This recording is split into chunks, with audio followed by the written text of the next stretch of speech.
Dear people of St. John's, one of my favorite parts of this building are the beautiful stained glass windows which we have. I'd like to share them with you this rainy Saturday morning. I've heard that the best time to photograph stained glass window is actually during the rain and cloud cover because it's not quite as bright and it's easier for the camera to pick out the details and not wash out. I've also recorded for you on the organ the hymn Rock of Ages, which we'll listen to in the background. We'll start with this window here. This is probably one we don't notice very often, but I climb these stairs quite frequently. I call this the processional window. You can see the processional cross as well as all the musical motifs that surround it.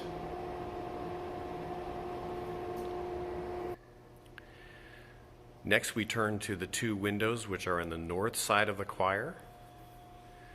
These windows are based on the canticle Benedicite Omnia Opera, which is often sung during morning prayer. And there are some very interesting representations here. Stars and fire, moon. And this one over here, we actually have an elephant, giraffe, the seasons, night and day, a whale spouting.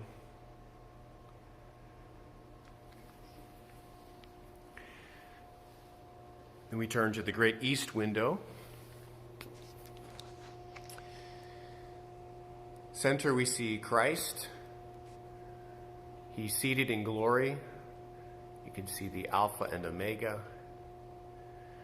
On the two, the left and right lancet, there's a grouping of 18 figures, and I've often wondered who all these people are. I have not been able to label them, but I would assume that in there we would have the gospel writers as well as the apostles. I think on the left there with the harp maybe is David.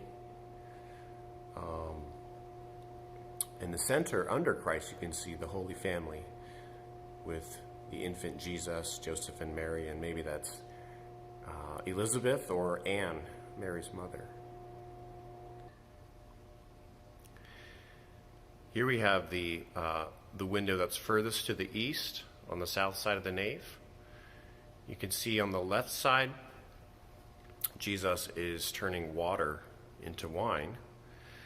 And then on the right side seems to be the parable of the wedding feast in heaven. So you can see the parallelism there. That is also picked up down in the bottom left where we have Christ as the bridegroom. You can see the virgins with their lamps from that parable. And then on the right side, the door from Revelation.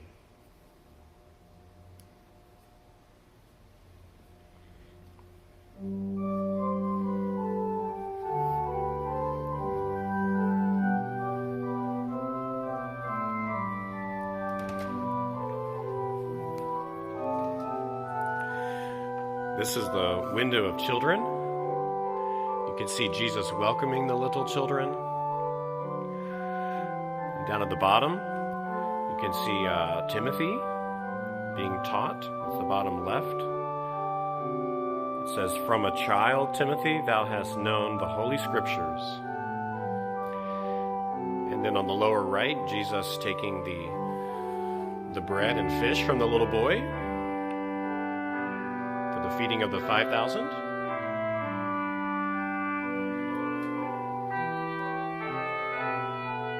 Then we have the image from Isaiah, "Let a little child lead them."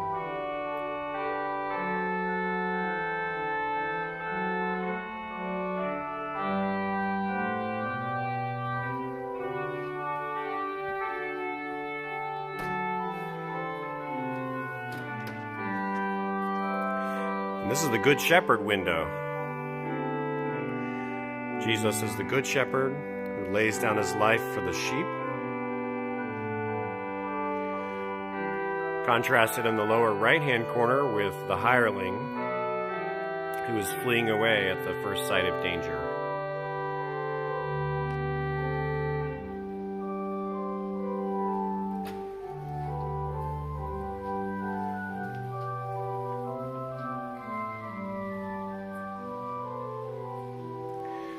This is the Saint Cecilia window. Saint Cecilia is the patron saint of musicians.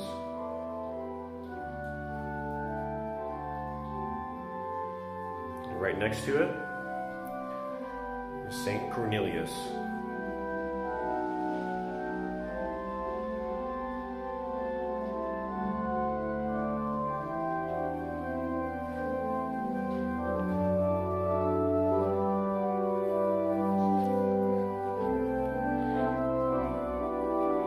Maybe another window which we don't notice quite as much.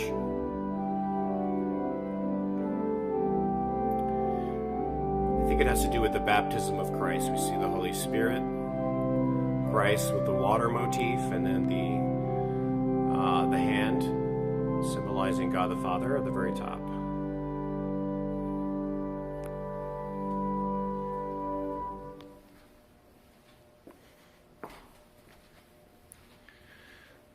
That, of course, is the revelation of John and the holy city,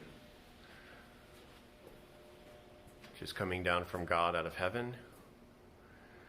You can see the Lamb in the middle, and of course, John is in red.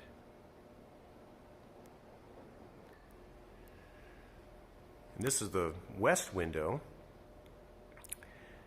It shows both the beginning and the end of Christ's earthly life. On the left, the Nativity, and on the right, the Ascension.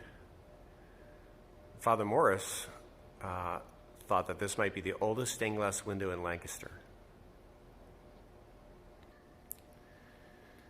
And here's the St. John's Tiffany window. Christ in the garden. You can see the cup. Christ is praying, "If it is thy will, let this cup pass from me." You can see how Tiffany used less painting and more coloration in the glass itself to make the image.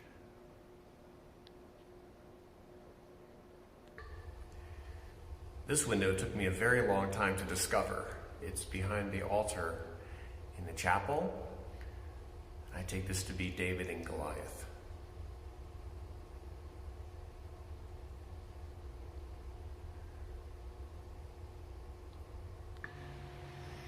And we'll end here with my favorite window of all, which is not focusing that well. Okay, there we go. This is the chapel window. It's the life, it's the childhood of Christ. And the order, I think, goes like this. So here is the Annunciation. You see the angel announcing to Mary that she will bear the Son of God. And then above it, I think that's Mary going to Elizabeth. So that would be the time when she sings the Magnificat. And then, of course, also around that time, the wise men probably would have started their journey. Or actually maybe quite a bit before that. It's hard to tell. And then we have the presentation of Christ.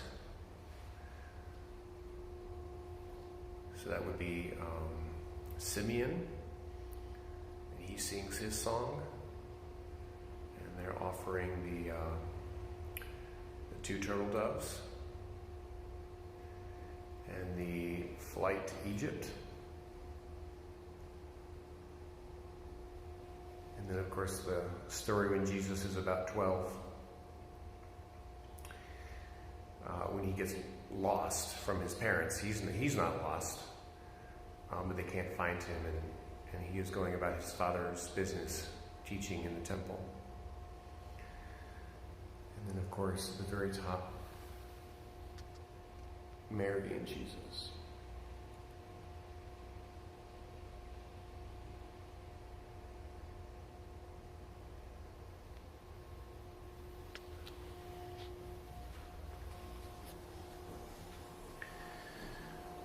I hope you've enjoyed that. I certainly have missed being here in this structure with all of you. I'm privileged to still be here at some points in the week. I look forward to seeing all of you here at St. John's whenever that happens.